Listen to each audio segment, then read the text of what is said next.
Live from the world's capital markets, here are the latest financial headlines brought to you by Arise Academy.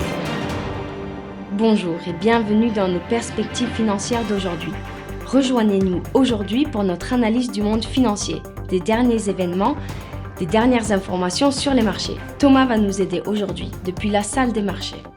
Les stocks américains de pétrole brut et d'essence ont fortement baissé tandis que les stocks de distillats ont augmenté au cours de la semaine la plus récente. Le prix du Bitcoin a chuté alors que les investisseurs ont commencé à prendre des risques par crainte d'un effondrement de l'économie mondiale. Les actions ont largement baissé à Wall Street, les rendements obligataires continuant de baisser, les investisseurs devenant prudents après les récents records atteints par le marché. La paire Bitcoin-dollar s'est effondrée de 3,6% lors de la dernière session, l'indicateur Williams donne un signal haussier, ce qui correspond à notre analyse technique globale. La paire pétrole brut dollar a explosé de 1,2% lors de la dernière session, l'indicateur CCI indique un marché survendu. L'euro a gagné 0,4% contre le dollar lors de la dernière session, l'indicateur Williams indique un mouvement baissier.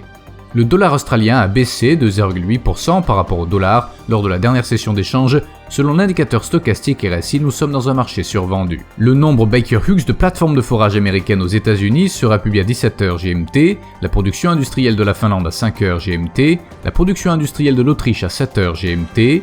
Les positions nettes NC de la CFTC pour le Japon seront publiées à 19h30 GMT, la production manufacturière dans la Grande-Bretagne à 6h GMT, le produit intérieur brut de la Grande-Bretagne à 6h GMT. Nous espérons que vous avez apprécié nos perspectives du marché d'aujourd'hui. De la part de toute l'équipe, nous vous souhaitons une journée de trading productive. N'oubliez pas de nous rejoindre la prochaine fois pour toutes nos analyses des derniers événements et nouvelles sur les marchés financiers.